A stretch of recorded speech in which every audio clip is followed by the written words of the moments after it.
I'll just have to make certain I am talking with a verbose volume. On with the show. So how's your week been otherwise? Well, better than last week. Let me tell you a little birthday story. Yes. Getting older is always a good start for Annie's story, but I know this was going to be good. Here's the harps ringing as we go into a flashback. Doodly. Flashback. So, a couple weeks ago, I went to the ear, nose, throat doctor because I was having some ear issues. And so I got tested, and they found out I had some reduced hearing. And not good. Just in my right ear. Although, I mean, a little in my left, but mostly in my right. Like, way bad in my right, and my left is like, pretty good. So, which I kind of knew was happening, but that's kind of why I got it tested. And I've had this ringing in my ear for like 8 months. 8 months? Maybe you should have this looked at. Probably should have it looked at. And so the second thing he said was, well, are you claustrophobic? I said, oh, crap. I said, no, I'm not. And so he said, okay, well, you're going to need an MRI so that we can determine whether it's a tumor or not on your eardrum, whether that's the problem or not, because then we'd have to treat it differently, obviously, than just a hearing aid or something. Yep. And I said, okay. And so last Thursday, day before my birthday, in actuality, I went in for an MRI, and it's an older machine, so it takes a little longer, but they you get in this gown because you can't have anything metal. They take your rings, you can't wear glasses. You have to answer these questions 1,000 times, whether you have shrapnel in your eye or you've ever been hit by a bullet or BB gun, no metal, do you have hip replacements? Do you have anything? Oh, man, pins. Yeah, right. Pins and everything. And I don't. So it's like, okay. So I got an MRI done, and they use this dye to see things better. They take one set of images without the dye and then one set of images with the dye, and then they compare the two. And, it was uncomfortable, but I've had worse tests than that. I get to lay down in this coffin for 30 minutes while loud noises go on around me, and I have earplugs on, which in itself I could see why people freak out, but I was good. And I've had this done once before, not on my head, but on my stomach, around 2000. But after you swallowed all those BBs. Right, yes, yeah. That was painful. They shot right out of my stomach. Yeah, right into the MRI. Here we go again. Yeah, because it's a large magnet, basically, taking pictures. And so I'm done with the test, and I go home, and I have a normal pre-birthday day. And I wake up the next day, and I'm sicker than a dog, and I am throwing up, and oh, geez. I got a fever, and come to find out, I'm allergic to the dye they used in my head for the MRI. So I had a bad reaction to the MRI on my birthday. And so I spent my birthday just throwing up and having a fever. And, it lasted pretty much, because my birthday was on a Friday, it lasted pretty much till Sunday. I thought I was going to die, but I kind of figured out what it was, because back in 2000, I had a similar reaction, but I didn't associate it with the MRI because I was already having a lot of those symptoms back then. That's why I was getting an MRI. So this time I'm like, okay, I just this is similar to what was going on before, and figured out what it was, and talked to the doctor, and there's not much they can do. It goes through your kidneys, so you have to work it out. Drink lots of water and all that stuff. My funny story is, it's my birthday, and I'm in the middle of the night going to the mighty toilet and throwing up. And everyone else is asleep. I mean, my wife is aware of what's going on. She's watching over me and stuff like that. So I'm throwing up in the toilet. And for some reason, after every time I threw up, I said, "Well, happy birthday, Andy."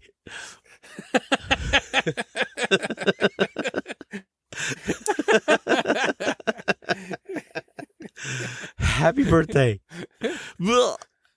Happy birthday, Andy. And, I had a fever, so I was probably delusional a bit. But seems like the right thing to say. At the time, I'm maybe trying to distract myself. I don't know. I laugh at it later, and I thought this would be a good story. But, for the next hour and a half, I'm throwing up. Oh, happy birthday. No.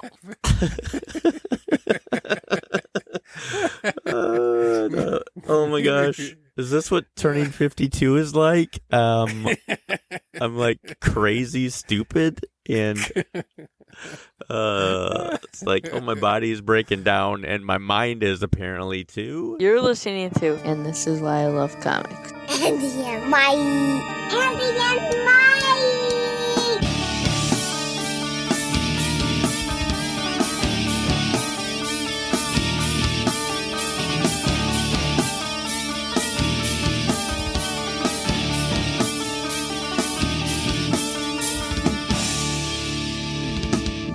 Please elaborate.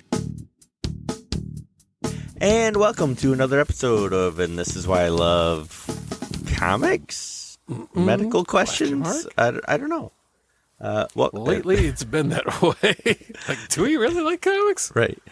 Welcome to another episode. I'm Andy. And I'm Mike. And we're back again to talk about lots of things. Growing up, being 52, and just getting older.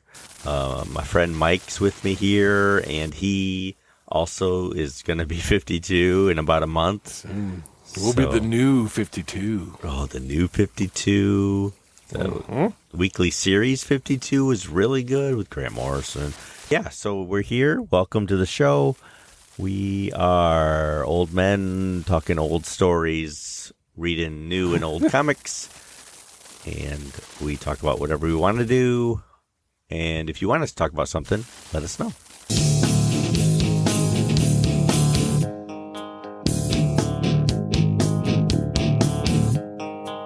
I remember one time, one of my older brothers was violently ill and just emptying out every part of his intestinal system. Vertically up and out, and I just remember him like in between, just like you could hear it through the door. You just hear this just pain, this like, ah, and then just and it was only silented because there was enough stuff coming through that it was blocking the vocal cords. Yeah, and then after that, you hear this like weak voice saying, "Help me." Oh man. And it's like, well, like, what can we do? I was like, pat you on the back. I don't know, but it was just that pathetic, like, help me. And you're thinking of the like aliens movies. Yeah, you look at the doorway, there's a hand slowly creeping out, reaching out for something, fingers underneath it. Oh man. So as the old song goes, it's my birthday. I can die if I want to. Yes, absolutely. I felt like dying, and I'm not a quiet throw upper. I'm like a full body heave throw upper. Like my body just shunts everything away from it, itself. Yep. So legs kicking and Yeah, twitching, right. feet just all over. I'm doing Go the wherever you want to go. Hands. I'm doing the worm. It looks like. Have you ever seen somebody pull a fish onto a boat? That's what your body was doing. That's me. That was pretty much you. Yeah, and it Oh, mercy. I just had like the flu for 2 days or something like that. Just really worn down and couldn't do anything. So it was a really bummer birthday. Happy birthday. But it was my birthday, so giving. I made it to 52. That's all I gotta say. I survived. I survived. I tell you. So yeah, that was pretty funny. Oh man. Happy, it's like the Marilyn Monroe "Happy Birthday," except totally opposite. Mr. Porcelain.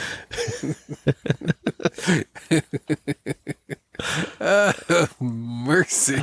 Yeah, I do remember one time we had somebody who worked at a meat processing plant. That's he got me the job later in life when I learned the value of a good college education. Sausages? Meat processing plant. Oof, yeah. Stories that could be told. But because he worked at this processing plant, one of the main things that they produced was hot dogs. And this guy had unlimited access to hot dogs. Unlimited power. I know, kid. It's like if you had a genie and could make one wish, would it be for unlimited what? And apparently this guy said, hot dogs. And the genie took it literally. Yep, you get unlimited hot dogs. And wound up, so a bunch of us, realized he had unlimited hot dogs, and we decided, let's try a hot dog eating contest on the 4th of July. And I made it to like 8 or 9. Wow. And this is when metabolism was okay. Metabolism? Yeah. And 2 other buddies were really died. They're no longer with us. Yeah. They were buried with their wieners.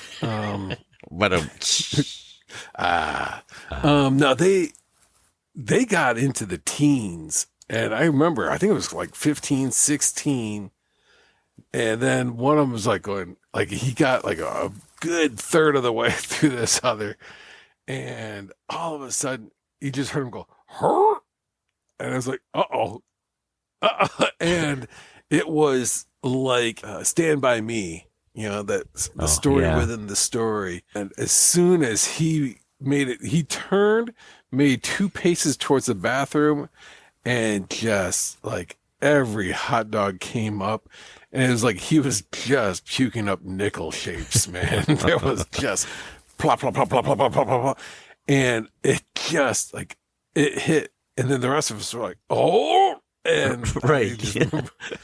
It was like everybody, and there was like, I think 4 or 5 of us that were in on this thing, and all of us were just expelling. And it was like, then it was another hot dogs contest. Who could throw up the most? Yeah, that was, see who could find it. Sort it out. Who could fill up that bucket first? Now, growing up, did you ever have the proverbial bucket /bowl? The one that was used for popcorn, the one that was used to, for getting sick, the one that was used just for like, we got to, change the fish tank. So we had to put the fish in this one. Did you have one of those? We did have what we called the bucket. When we couldn't make it to the bathroom, like from the bed or whatever, when we were sick and they knew we were sick. I do remember that. We certainly had a popcorn bowl, but it wasn't the same bowl, luckily. So, we had a designated bucket. And I don't think it was an actual bucket. I think it was a bowl, but... We had the catch-all, literally. It's like, you needed it for this? Yep. We'll just wash it out really good. It's right. Like, it better be washed out really good because, oh, man. Let's hope. And I mean, the good news is I did get the results back, and it's not a tumor. So I just So have there's bad hearing. Yeah. Happy birthday, Andy. Yeah, you get hearing No, aid. dude. So I'll have a hearing aid. I don't know, maybe in a week or so. But Wow. I've already tried one on, and they're really small and inconspicuous and really cool. And it's got Bluetooth, and it's super science. We'll see what I feel. After a couple weeks of it. But it will be nice to be able to hear things and not go, "Huh? What'd you say? Can you talk into my left ear?" Our place of employment, they've got these vents. It's an old building, but they have all these vents going through the ceiling, and they just had like those old timey cones pointing air down and distributing it through the room. But it's such an old machine. It is so loud that every single person's office has one, and they all are incredibly loud. So there's some of the stuff that we talk about that gets slightly confidential, and inevitably somebody's standing in the doorway telling you this, and then they go like, "So I was thinking what we should do about this is," and all you're hearing is like, of that machine, and for the life of me, more often than not, I'm just going, "Yeah." Yeah. Nod. Yep. And then just smile and then you do that smile and shake your head at the same time that basically says like, I agree with you, but I'm also shaking my head in case it's something that I'm not supposed to agree to. So it kind of covers all the bases at once. It was interesting taking a hearing test after not having one for such a long time. And, you hear this beep and you just tell them that you hear it. And then, they're doing other beeps, but you can't hear it. It's like, I know I'm supposed to be saying yep right now, and I don't hear a thing. And, it's, after 3 or 4 of them, you're like, okay, I might have heard that one. Yeah. Phantom Right. beeping. Yeah. When was the last time? Was it elementary school? Probably. It was, I don't recall doing it as an adult, really.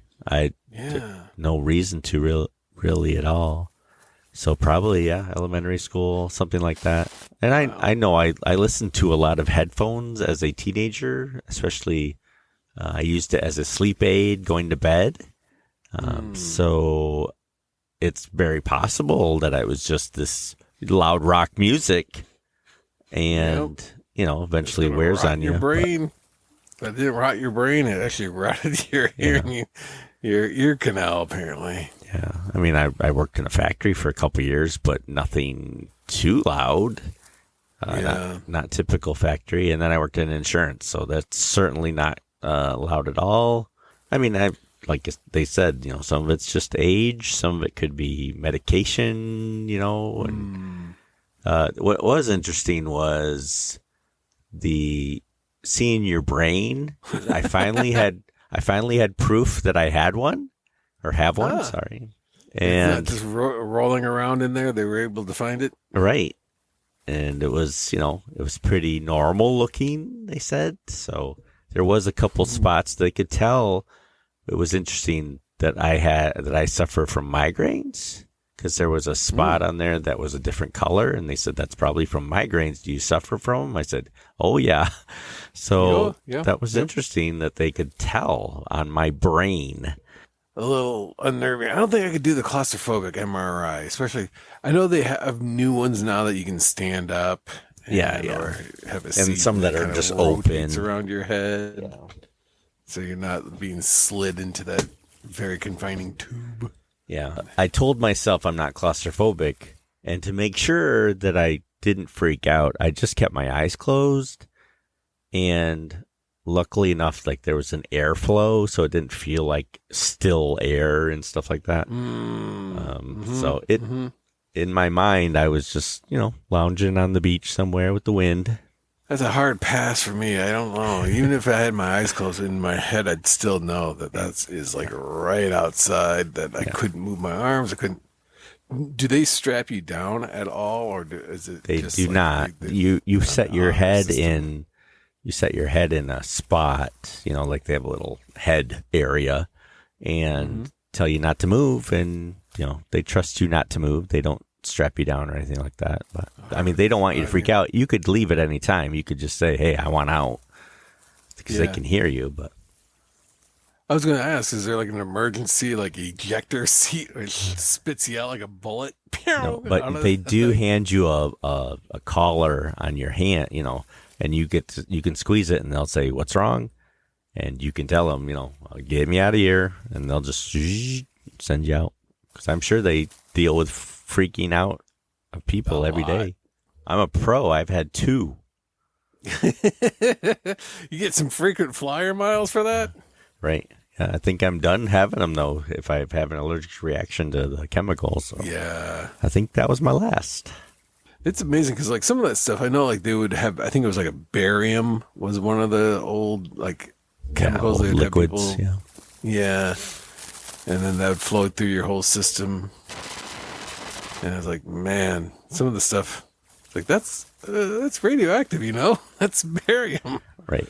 It's not something you can just easily get your hands on. They can detect you with that for a week. Yeah. Your kids would come out with gamma radiation and green skin. Secret origin.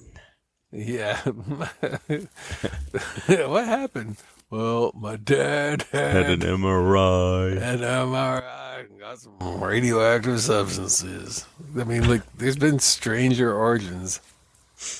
I was going back through some of the Golden Age characters, and a lot of them in the public domain. And most of them, maybe not all, but a good portion of them make 0 sense as far as their origins go. They're the Golden Age era of characters. And I just remember, some of them were just he got taught by birds how to fly. Yeah. And it's huh? That's it? Okay, 1, how did he pick up a language that would be birds language? And then how are birds raising a human? And I mean, it was granted, it was simpler times, as they say, and he just wanted to jump right ahead to get to the story of this guy can do this. You didn't have to worry about how. He can. But it was still super ridiculous. Right. I was raised by, I think it was eagles or vultures or something. Black condors. I think that's it. I think it was black condor. Yeah. Yeah. That's how his origin was. Goofy. It's Tarzan being raised by apes. It's there's some plausibility. At least they're mammals. Yeah, but birds, legitimately, and just because, it's and he learned how to fly as a result. It's huh. So it was in you all along. Yeah. But I will also say, when I was terribly young, I'd have to say maybe 1st or 2nd grade, I had visions of trying to fly. And amongst the many, many options, one of them was I asked my mom, what does fire not burn? And she said, well, bricks, like a fireplace. And I said, okay, that's great. Just like a Monty Python, what floats and what doesn't float. Ducks? Very small. Wood. So she was thinking, obviously a fireplace, and she had no idea. And I was going, okay, I'm going to buy a bunch of bricks and make a jetpack. And because then the fire won't burn these bricks. And that was what I was going to do. So I had a drawing. I had it all schematics. How many bricks it was going to take. And I'm thinking okay, I'll just get a bunch of bricks and make a jetpack out of it. Makes a lot of sense by today's standards. And then the other was, I think it was the same summer, but my goal was to train myself to fly. And the stairway that led to our basement, I was going to use that as my training grounds for flying. And the entire intent was that I would start on the very first step and jump off of that over summer vacation. And then after like maybe 3 or 4 days of doing that, I'd go to the second step and jump off of that and land safely on the ground. And then eventually I was going to work my way that by the end of summer, I'd be jumping from the top step and floating down to the bottom of the stairs. And then I'd be able to go to school and fly. And so that way I would show up to school as this new kid that, I was like, what did you guys do over the summer? And then I would show them by flying. Well, sounds like a secret origin to me. It makes about as much sense as being raised by birds. Right. So yeah, like 3 hospital visits later. It didn't work. Didn't work at all. Broke my arm in Somebody 3 should have places. told me. Yeah, it's kind of like an Uncle Rico moment in Napoleon Dynamite. Yeah. This time machine doesn't work. Somebody should have told. And then Uncle Rico comes out with that ice bag. It's like, I could have told you that. What are we doing today? Well, we're doing... Called One and Done. Yeah, we're going to try and discuss. We each pick 2 issues of something we are trying out, and then we decide whether we want to start, or actually, we decide whether we want to read another one after that from the same series. Like, is it good enough to move on and collect the series? And we've both picked out 2 issues of something, 2 separate issues of something, and we'll talk about them on the show eventually, of course. I'm not sure we're there yet where we can talk about it. I got the sniffles. We're trying to get sound quality back up there, so, we'll do what we can. Yeah, it's like we've gone all the way back to the beginning. We're back to episode 1 status. Did you get new microphones again? Again. Still not working. Right. Thanks for some emails and stuff telling us that we are fun to listen to, and also that we repeat ourselves a lot. We know we're old.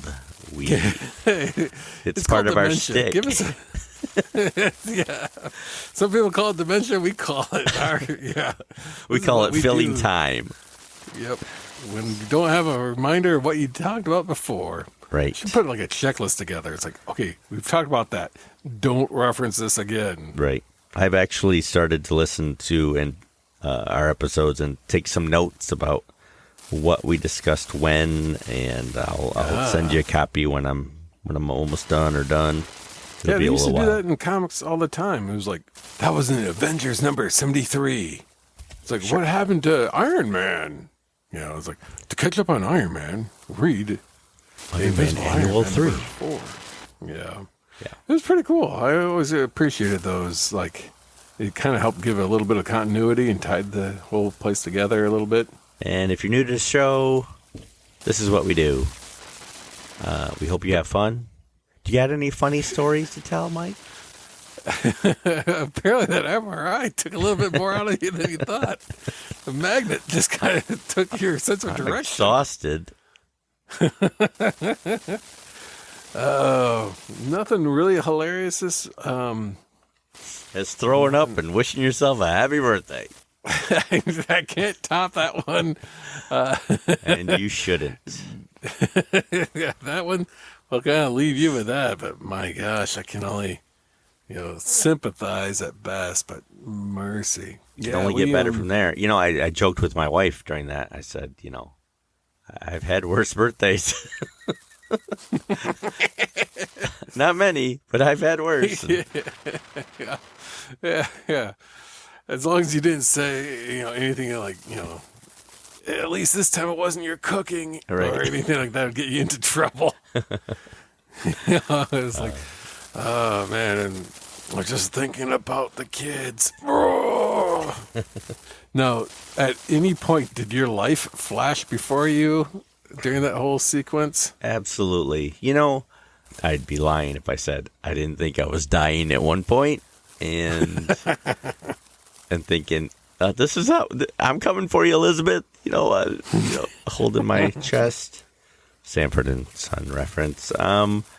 Let's. I want to save this for maybe a separate episode, but I do want to talk about how as we get older, death becomes more of a possibility. And, It's always a possibility. and Wasn't that what one of our friends said about driving, and then he took his hands off the wheel? right? Yeah, It's like, it's a very strong possibility, and then just took his hands off the wheel as he was driving, and it turned out like, we are going to crash. yeah, It's not the time to kind of make a joke like that. right. Well, I do remember one time we were driving, you and I, in a big Cadillac. We called it the boat.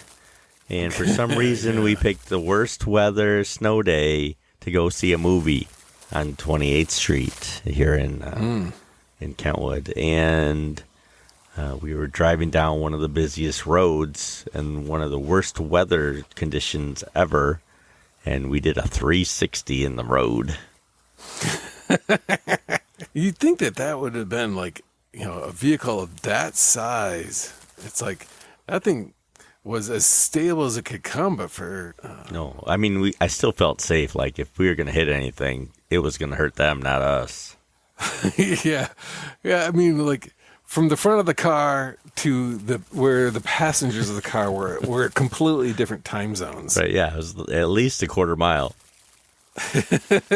When there were indicator lights on the front corners of the car, and some might remember these things, when the hood was so big it actually had like indicator lights to tell you your signal was turning one way or the other. That's a big car. I thought it was so airplanes wouldn't try to land on them. yeah. It kept it was easier for the satellites to, keep track of things too. I was like, Right. boop, boop, boop, boop. Man, those things were just a massive vehicle. I don't know what movie we were dying to see, though. It was probably nothing of a movie. It was Probably. probably something where it was like, Space Hunter in 3D. Adventures in Babysitting. Yeah, I don't know. Yeah, that girl had a Thor helmet. It's got to be comic book related.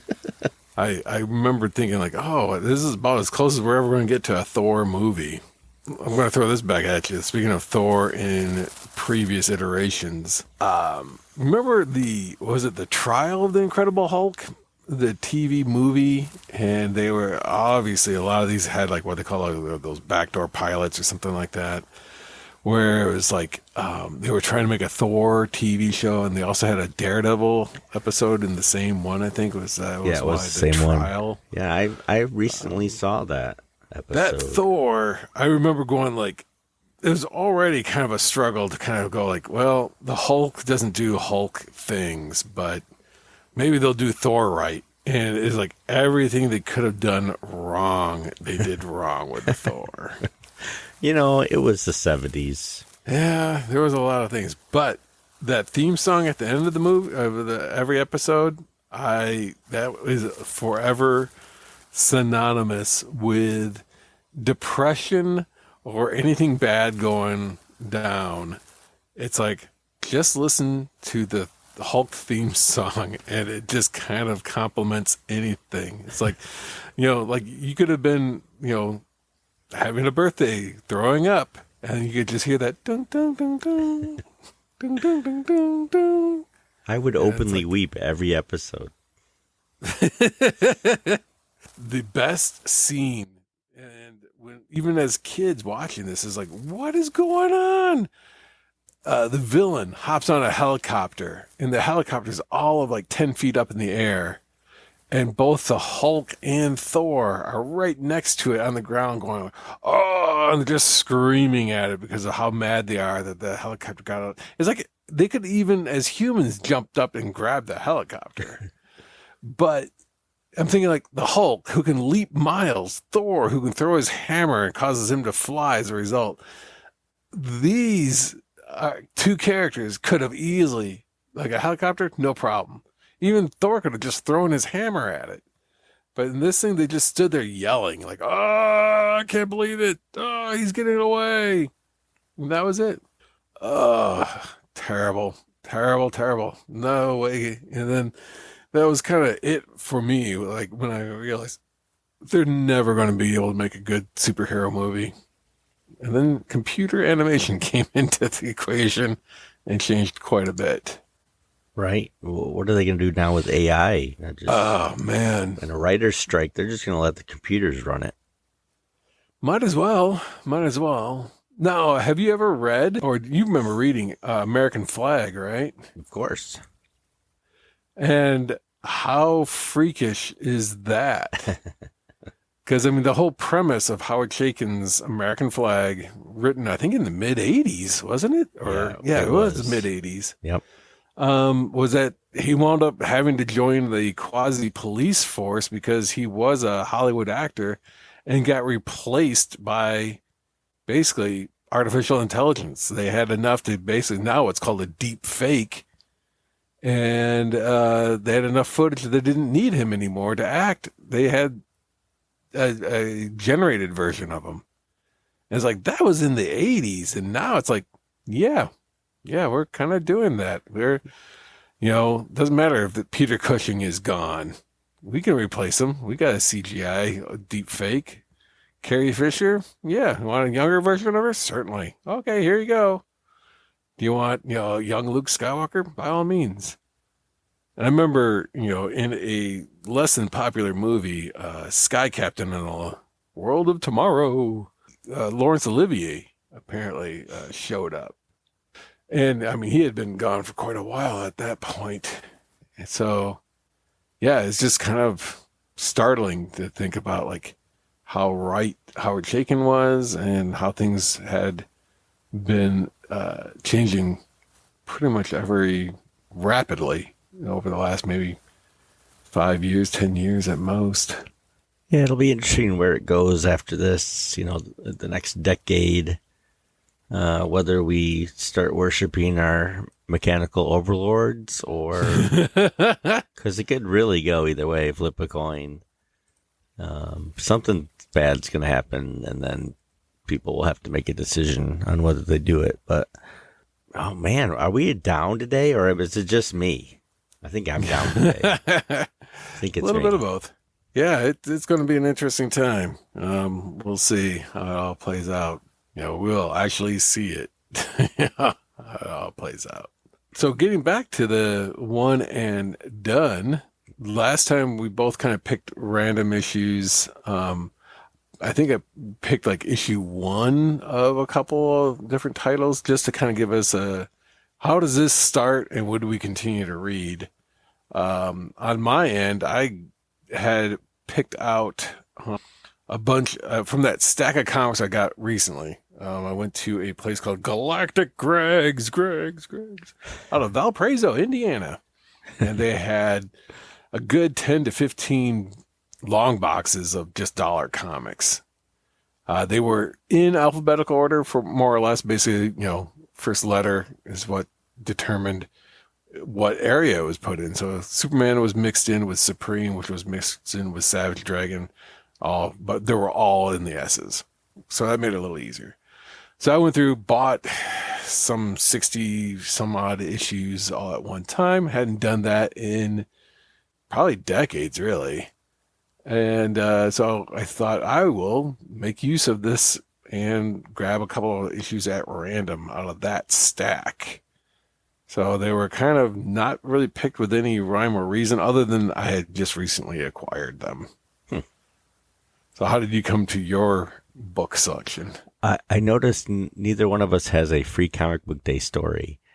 And mine is because I was saying happy birthday and throwing up. So what's your excuse? About free comic book day. It was Saturday, and it is last Saturday. No free comic books? No free comic books. I just, and the thing was like that Galactic Greg's was touting the artist who had done the Super Dinosaur book with the guy from The Walking Dead as the writer. That artist from that Super Dinosaur had his at his store for free comic book day. I was like, oh really? Free comic book day? That's great. And I had full intentions of like, yeah, I'll head out and go to the shop for a free comic book day. But then ultimately it was just like, nah, just didn't go. It was like had full intentions on at least making an appearance. One of the comic shops here gets like the local 501st Star Wars group, and they come out and they do the whole, make a big deal with cosplay and all this other stuff going on at the same time. So it's actually, I mean, a good like thing for comics, but I just question how useful, like, does it lead to future comic buying, or is it just this one day a year people show up and then that's it?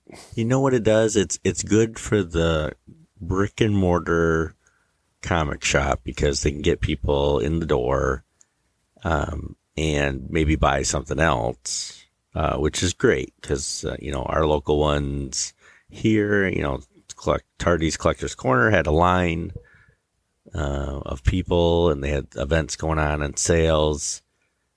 And usually it's a good time.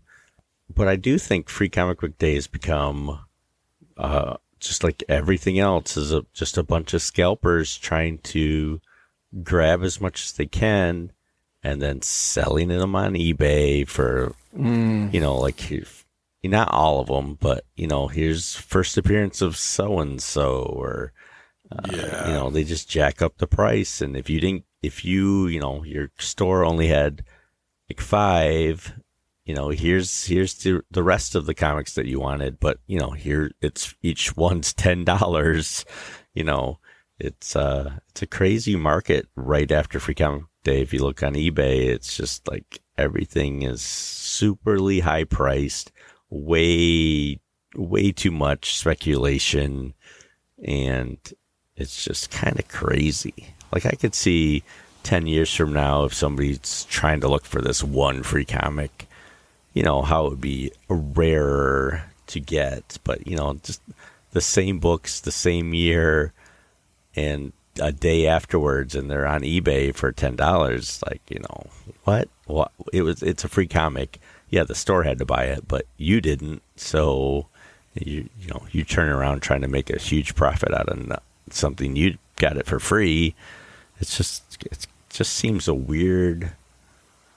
People ruin things. It's just another thing that to me is just ruined by people. Speculators coming in to the marketplace, just grabbing the stuff and hoping that somebody will, make a quick flip on it. And I've even seen that with, some of that called True Believer. I don't know if you're familiar with that. Marvel released it as like their dollar comics, and they were just kind of putting that, reprinting various issues and then reprinting them for $1. And as much as I like them, there's also another level of like, boy, this is weird to think that they can make a comic for $1. Now, granted, they've reprinted, and we've talked about this before, but they can reprint a comic for $1. No ads or very little ads, color, everything, and it's $1. So it's like, why are all the other issues that they're producing $4.99, $3.99, $8.99 when these True Believers, same amount of pages, same amount of art, is $1? Yeah, I'm just floored at it sometimes. But then I've also seen where those same dollar comics that are a reprint, clearly a reprint, they're definitely not listed as being like, this is a 3rd or 4th printing. This is a reprint. I've seen them in back issue racks for an exaggerated price, meaning like all of a sudden it goes like first appearance of, well, we'll say with an X-23, let's say. And it's like, well, yeah, but it's a reprint of it. And it clearly says True Believers on the top. And it's like, that's now $25 for that reprint. And you're Right. like, what? It was $1 comic that reprinted and now it's $25. That's crazy. Yeah, and what's the point of that? Then Marvel or DC or whoever might as well just, if they want to do another series, just print off each issue and sell them monthly again. They'd probably make some money off of that. They do that with trades. Sometimes they collect them all and put them out, but they could do monthlies of just old series. I mean, you'd have to pay the creators again at some point. And they should, if the company's making money off of it, they should be paid. But, it's probably still cheaper. And of course, I don't have the numbers here. Maybe it isn't worth it. But possibilities. Well, I mean, they used to with Marvel. That was a thing for quite a long time where they would reprint the previous things. Because I remember I've got a nearly complete run. Like it was like Marvel Tales, I think it was, that reprinted the Spider-Man issues. Yeah. And then there was the World's Greatest Comics, and that reprinted Fantastic Four, and that's when I got the bulk of that run, if not all. Well, they had Classic X-Men. Yeah, Classic X-Men reprinted all the Byrne and Cockrum era of X-Men. So, I mean, they were doing those on the regular. It's like, hey, if you missed it the first time, here you go. That would be great. Make it a little bit more accessible and get people back into buying monthly issues.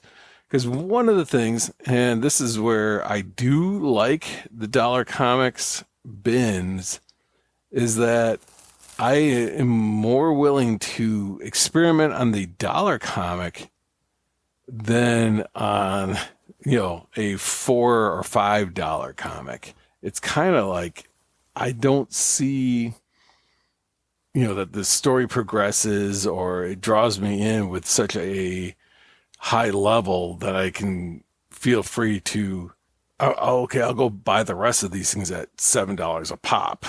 And it's like, no, I'm not going to. I'm just going to, if it's $1, certainly I'll buy the whole run, but not for, I won't buy a single issue if it's like $7. Right. Just not worth it. From the Galactic Gregs that I would never have bought, but because it's in the dollar bin, yeah, why not? I'll give it a try.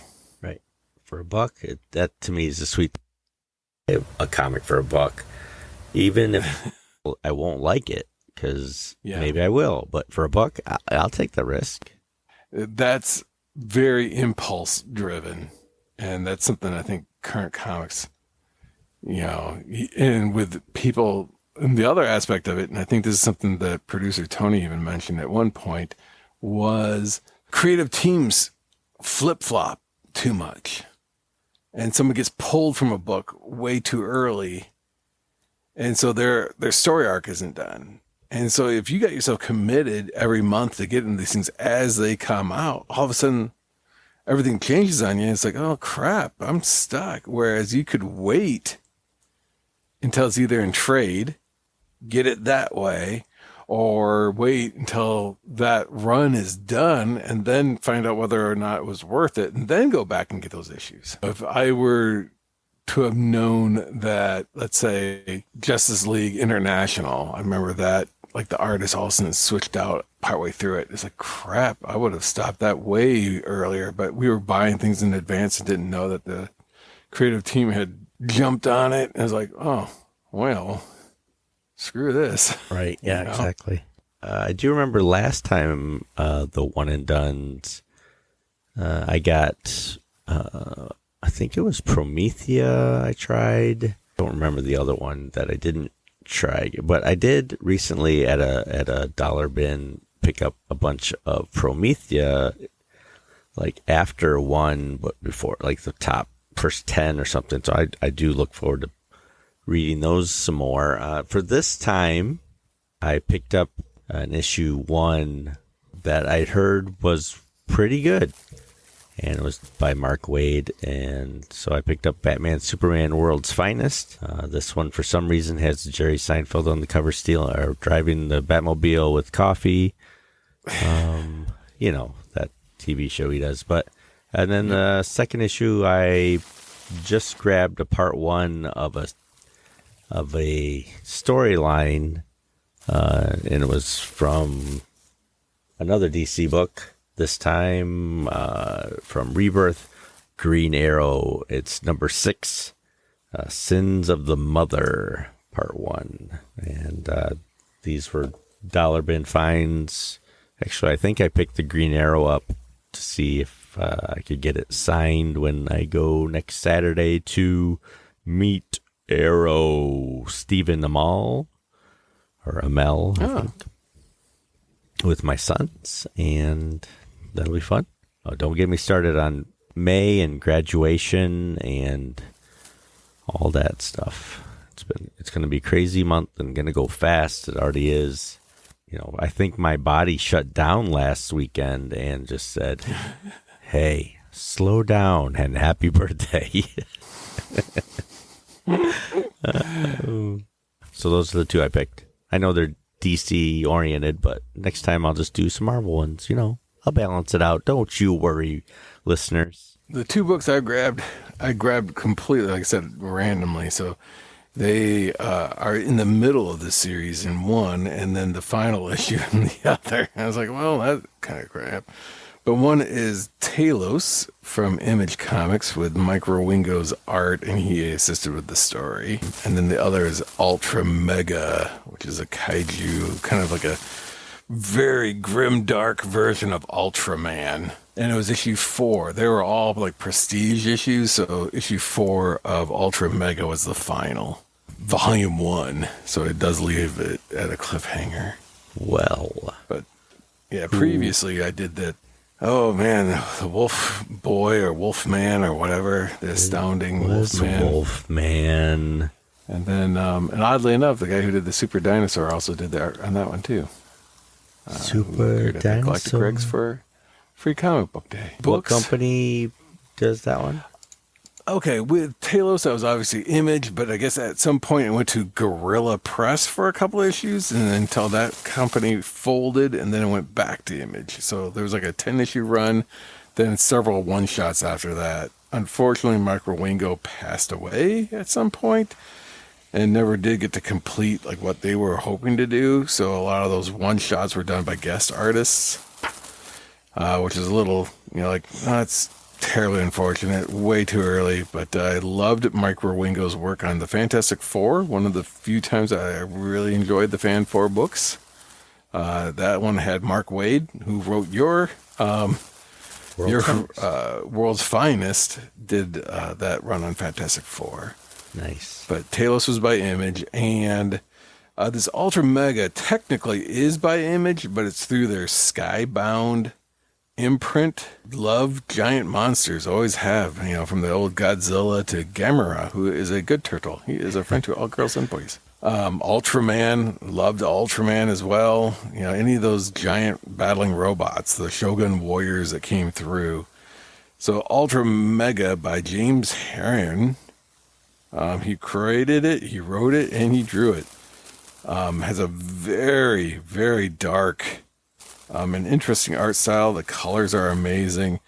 Very, very bleak. It has a very a heavy metal kind of feel to it. A lot of Paul, I think the guy's name was like Paul Pope or something like that. Does that sound right? Yeah. Feel like heavy, heavy inks. A little bit of grittiness, a little bit of grime. And you feel a little dirty looking at it, kind of a thing where it just has that visceral quality of it. But spoiler alerts on both. What was good was kind of diving into the middle of it, and that was probably the best experience of it all. Is like when we were talking with Kevin several episodes back of Thunder Chicken fame.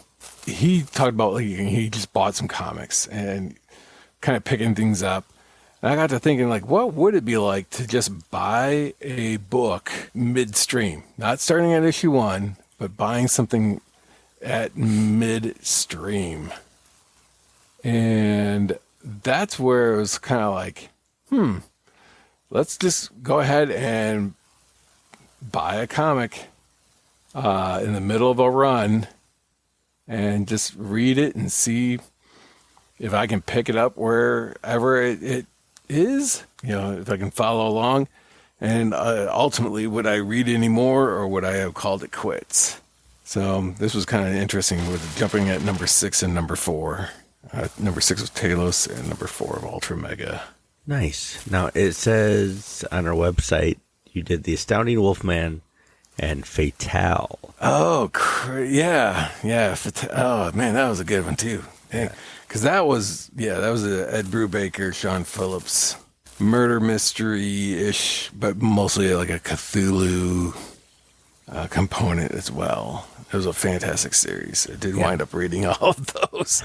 So that wasn't not a one and done. That was a one and some fun, and we just kept on reading.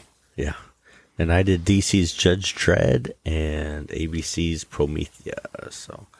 And I do remember not really liking that Judge Dredd, either the art and the story. I think were both pretty mediocre. And I liked Promethea surprisingly and wanted to read more. And eventually I have gotten them. So that's what we did last time. This time I didn't stray far from DC at all. Yeah, I'll jump into Talos real quick. Okay.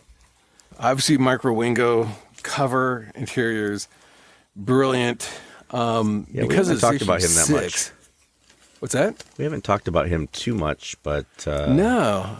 Underrated, but fantastic stuff. I mean, when he was at the top of his game, he was a heavy hitter. Yeah, I have a ton of flash of his, and it's just each panel, it's got so much energy to it.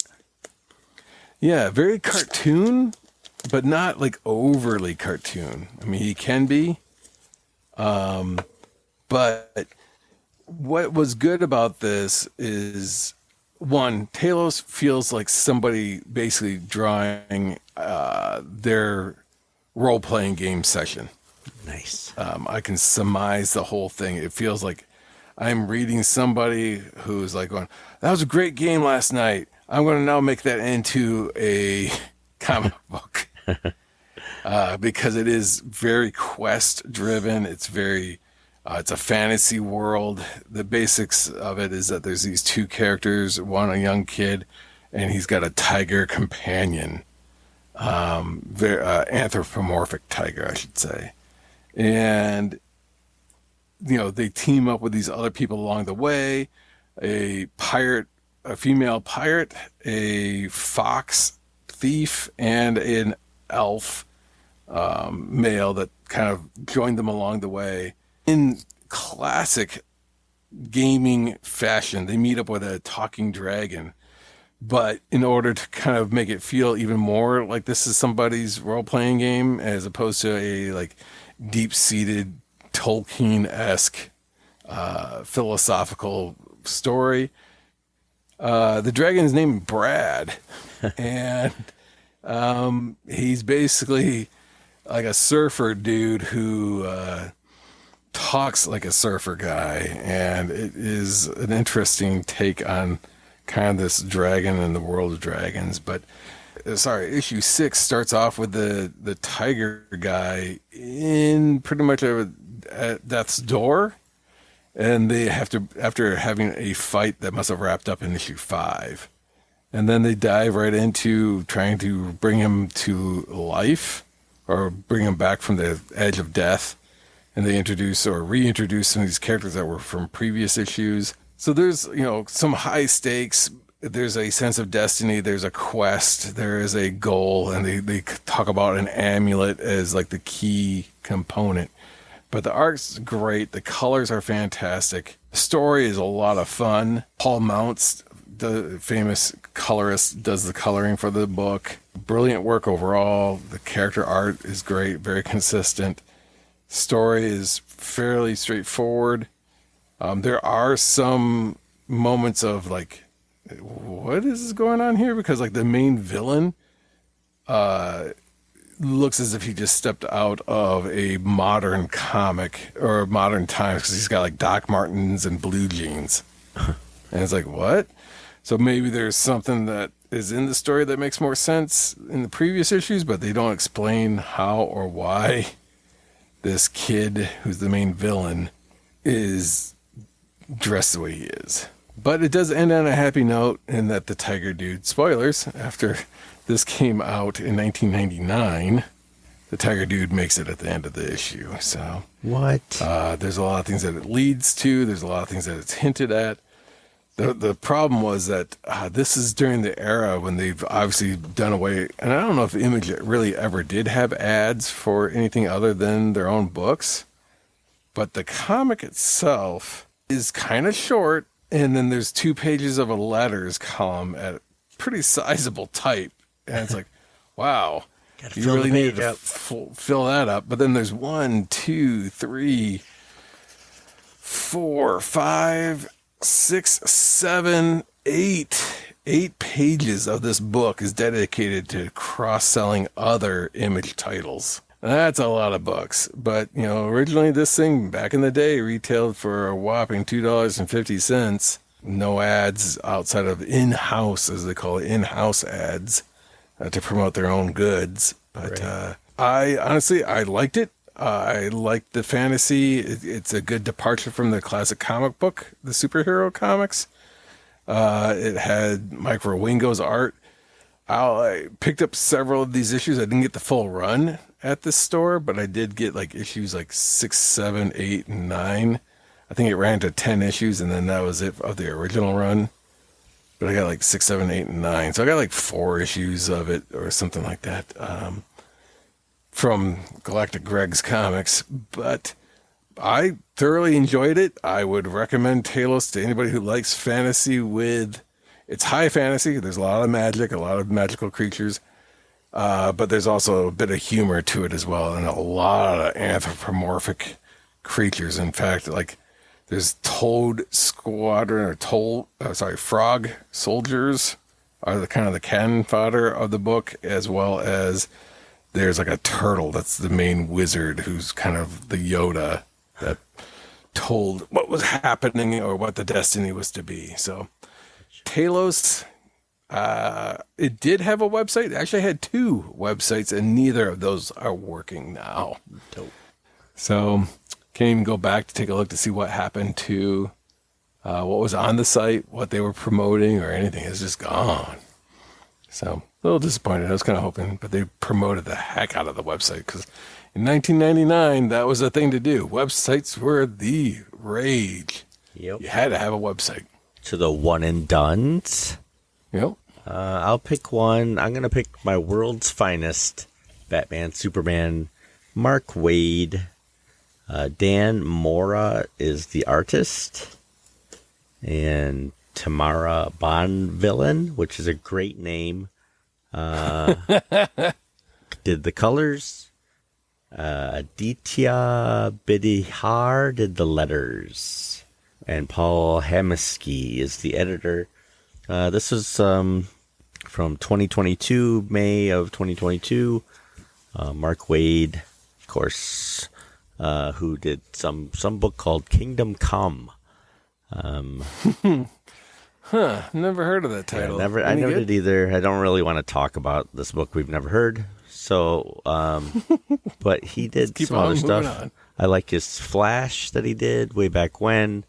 I've always kind of been a fan of his. He's always been in tune with the DC universe a bit, and I liked his style in the past. So I thought, and also I read some reviews on this series and that said this is his finest work ever. So I snagged up a couple issues of this. I've only read the first issue, and thought I'd give it a try. There's a bunch of variant covers, and I picked the Jerry Seinfeld one for some reason. I do like the show that he's on and stuff like that. But anyway, the comic itself is kind of takes me back to the 80s, maybe early 90s. It's basically, it flashes back and forth through Superman and Batman's friendship and how it built.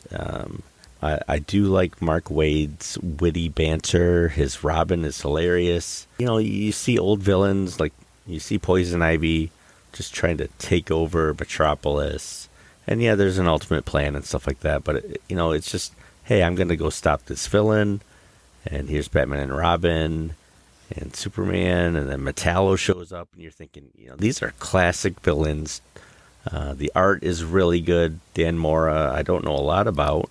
He did Klaus. He did Klaus. He did, didn't he?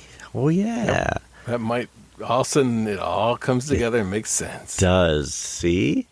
And his art was cool with Grant Morrison, and his art is still cool with Mark Waid. I like his style. The coloring is great, too.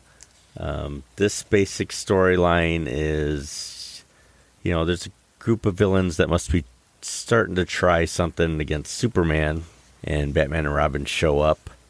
I'm still trying to figure out which Robin it is. He's got long pants. I'm not sure. I think it's Dick Grayson, but it also could be Tim Drake. So I haven't figured that out yet. But Metallo shows up and Poison Ivy, and Metallo does something while Poison Ivy is distracting Batman and Robin.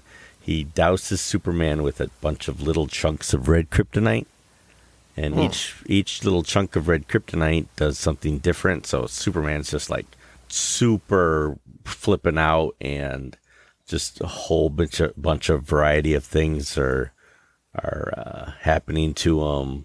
During the flashback, they fight the Penguin, and it's a really cool scene. It's just nice classic villains, and you kind of see why Superman and Batman are friends and how they save each other's lives. And there's this villain hidden in the shadows that must be running things. But Superman's freaking out. His powers are freaking out. Every few minutes or an hour, something else happens to him. Like another red kryptonite starts taking over, and he turns into actual steel for a little bit, and it's so unpredictable. And what's great is Mark Waid doesn't give any hints or anything about what's going to happen. Each turn of the page is a surprise. Like suddenly, you're halfway through the book and Batman calls somebody, but not on a telephone. He doesn't go to the payphone and call Dr. Fate. He actually uses a communicator in his helmet. Yeah. Well, that's a good callback. Yeah. That's from episode 1 of the podcast. And suddenly you turn the page and the original Doom Patrol shows up. Like Rita Farr, Elastigirl, Robot Man, and what's the electrical guy's name? I wanted to say Rebus, but that's the second version of it. Negative Man. And, they show up and try and help because Batman has a plan, of course, to get him back to Dr. Niles Calder, who runs the Doom Patrol, to try and help Superman out. It's just a nice DC-oriented, nothing but quality story. It's not, you don't think anything's going to suddenly change the world or change the universe, but it's a solid superhero story, and I want to know what's happening next. This is my favorite one and done we've done. I am going to buy this series. There's rumor that he's going to do a Teen Titans and some other one. It's going to be World's Finest Teen Titans and then World's Finest something else. And yeah, I'm going to grab those two, because if Mark Waid's getting his own corner of the universe, he's just going to tell solid superhero stories. I'm going to put my money where my mouth is and just, tell DC that I approve of this message. So I was kind of wondering about that title, because it's like, I've only heard good things about it, and it feels like a classic throwback to what comics used to be. They were just meant to be the pacing of them, that the story advances. Like when you read an issue, there's a full story in that single issue. It's not, like, hey, let's drag this Bendis style over 10 issues. It's like, nope, we can do it all in one and call that good. And it's like, yeah, that was how they used to do it. They, packed a lot more story in there and a lot less, just padding and dialogue for the sake of dialogue, but not advancing the plot dialogue. It was just, dialogue. Yeah, and when it, I say it's like a throwback, it's still a modern story. Like, it still reads new, but it does have reminiscent of the old stories enough to make this old 52-year-old happy while still providing something new. I mean, he didn't, it wasn't groundbreaking that he, had these two as friends or anything in there that he did. It didn't, he's not, changing the definition of superhero. He's just telling a good hero story, which is lost nowadays. Good to see Batman and Superman kind of taking the lead and kind of hearkening back, it sounds like, to some of the classic tropes of, hey, red kryptonite was a thing, remember? Strange things happen, and some of the classic villains being just classic villains. It wasn't like, hey, guess what? The Joker's on another murderous rampage, and we're going to focus on that, and Batman might show up for 2 panels. Right. And it's like, nope, this is just sounds like it's a great straightforward comic. Chuck up another one for the wins column. Going back to Ultra Mega on my part, James Herron, like I said, David Stewart did the colorist. Stewart. It does have a previously, so that even though I'm reading issue 4, and even Talos did that a little bit, it had a quick synopsis to kind of get you a little bit up to speed. But oddly enough, there's this editor, Sean Mackowintz, something like that, Mackowintz, as a word choice error. It's not a spelling error. It was like, there's a line in here that says, are forced to fight for their life in the kaiju coliseum. Should have been lives, but it was just fight for their life. That's not grammatically correct. Editing. This book clearly is, a homage to Ultraman. But if Ultraman was done by Quentin Tarantino on acid, a lot of F-bombs, a lot of just gore, and a lot of very disturbing, like the creatures and weirdness, and it's even hard to describe. The panel layouts every page is handled completely different. Sometimes there's panels, sometimes there's just rectangles, sometimes there's polygons, sometimes it's just this random. Sometimes when you touch, the feeling's too much. So it's just this really exuberant and hyper amount of, when you're reading it, it takes a lot out of you. There's a lot of grisly sequences, but I don't know what preceded it, but what happens in this book is, when you really think about what would happen if monsters, giant monsters, really existed, and a world of these monsters were, crashing into ours, what would it really be like? Would they be kind of this wholesome Gamera kind of a setting, or would there be more disturbing elements? And then with Ultraman, I don't know how familiar you are with Ultraman, but the Ultraman is this creature from distant star, and a human crashes his plane into him, and Ultraman sacrifices himself to keep this human alive. And so that's his super secret origin and how he transforms into Ultraman. So he starts off as regular hero, and then for 3 minutes he can turn into Ultraman. And it's really, it's a fun premise. It kind of helps give him a limitation, puts a little bit of we'll say panic / energy. And he's only got 3 minutes. The chest light flashes when it's getting shorter and shorter amount of time. So it's really a fun premise. This takes that concept of, what would happen if you merged yourself with an alien being? And the merging process is really kind of, we'll just say, grotesque in this book. Holy crap, is it fun. Definitely not for the younger listeners, just saying.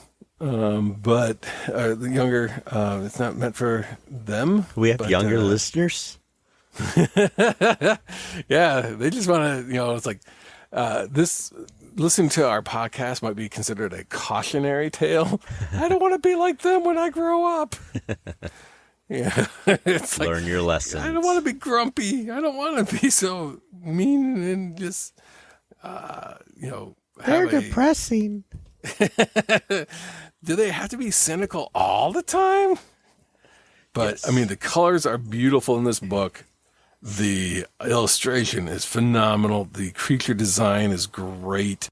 There's a lot of just weird aspects, but I caught on to it pretty quick. I understood where they were going, but yeah, there's a whole sequence of the main character and this guy who's more or less a kaiju with just a giant eyeball for a head, and the optic nerve is the neck, and then it's just this weird loopy body. They both just barely escape, but in doing so, they are in a disastrous state. Entrails, we'll say, are strewn about. They're both dying, and the only way that they could make it is if they merge. And the merging process is pretty horrific. It is a Geiger-esque creation, and then that's how this particular Ultra Mega character comes into being.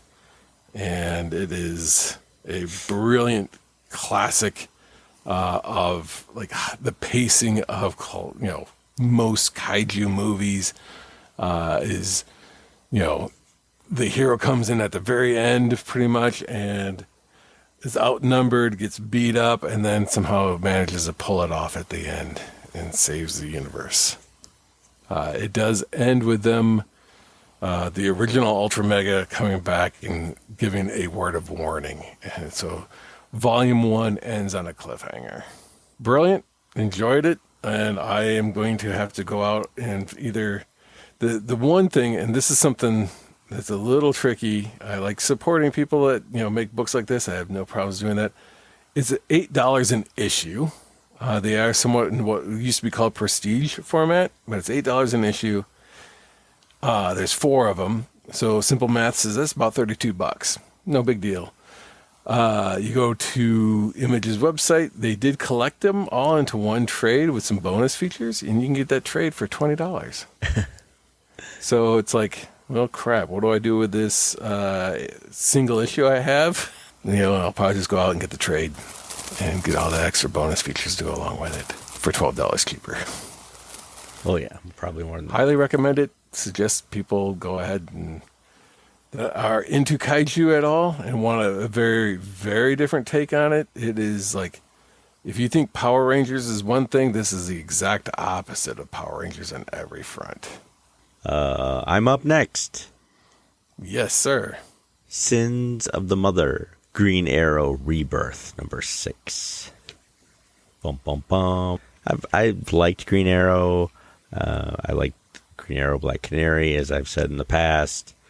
But this is my first take of the new Rebirth, and it's by Benjamin Percy. He did the story. Stephen Byrne did the art and the color, and Nate Picos of Blambot did the lettering. And let's see, Andy Coury did the editor. Blambot. I hadn't heard that name in a long time. Thought the cover was cool.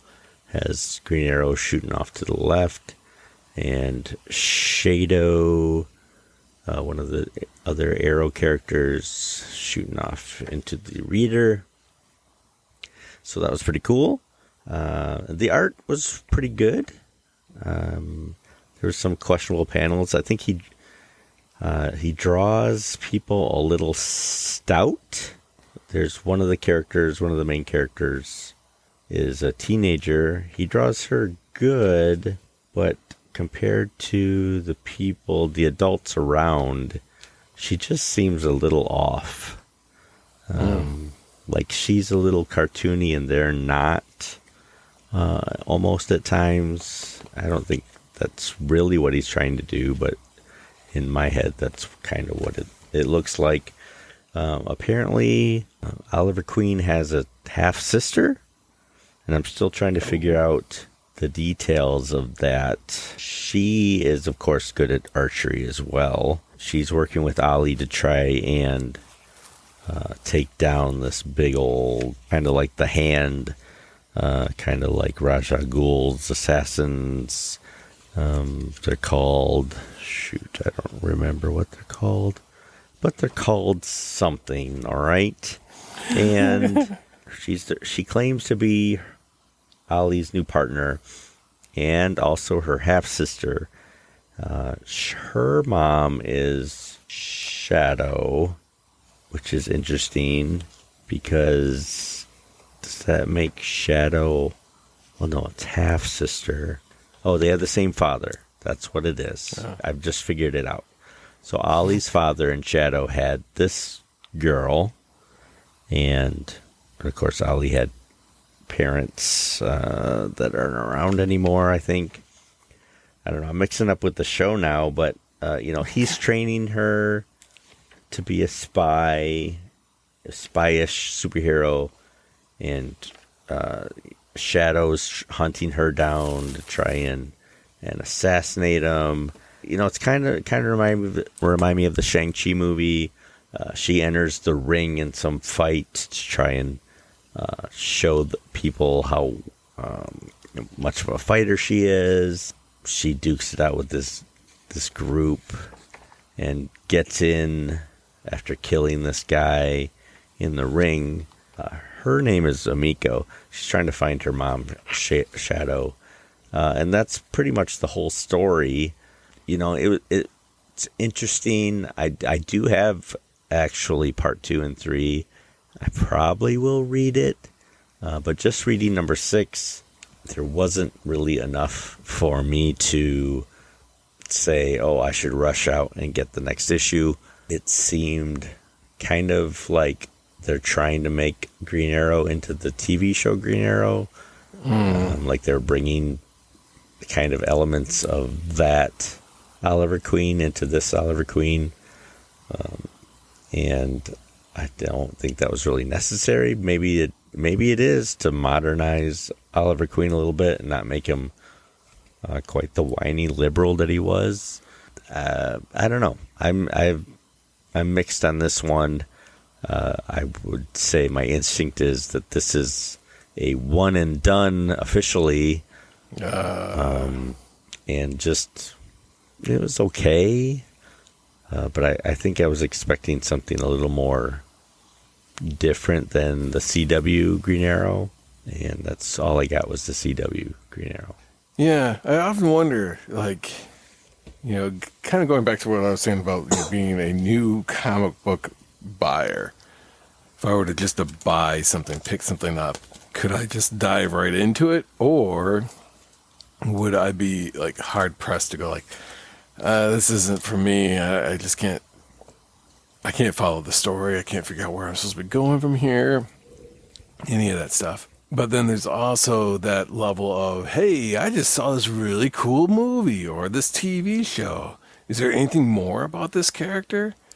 And you pick up a book and you're like, wait a minute.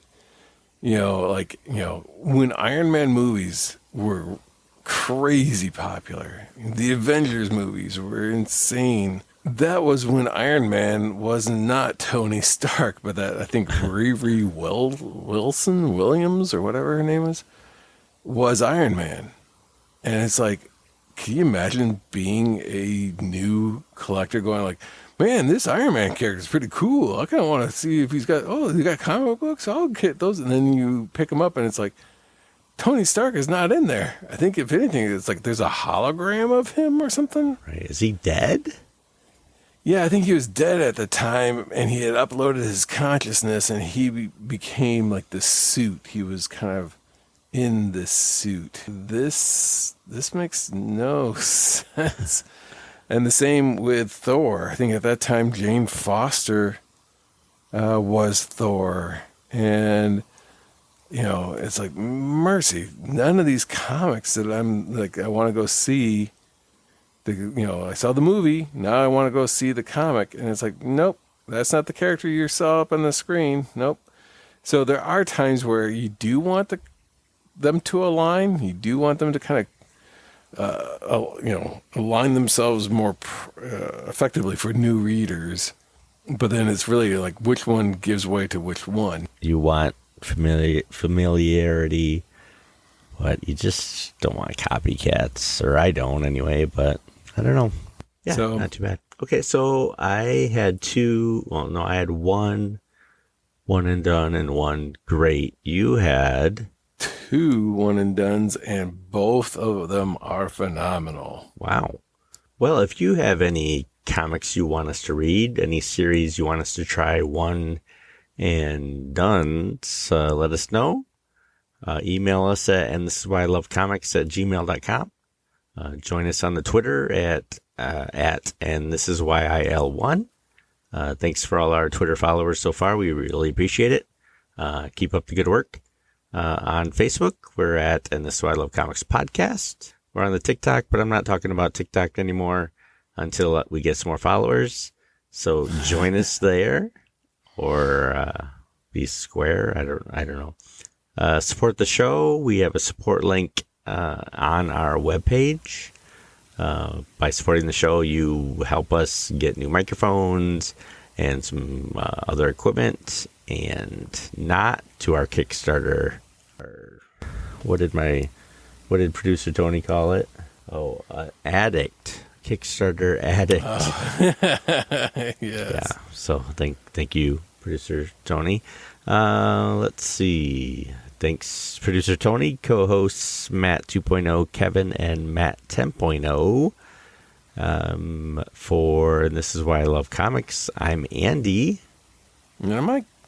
And thanks to Thunder Chicken for the tunes. Let's go check them out here, and you go check them out on Spotify. There's a link in the show notes. Give them some love.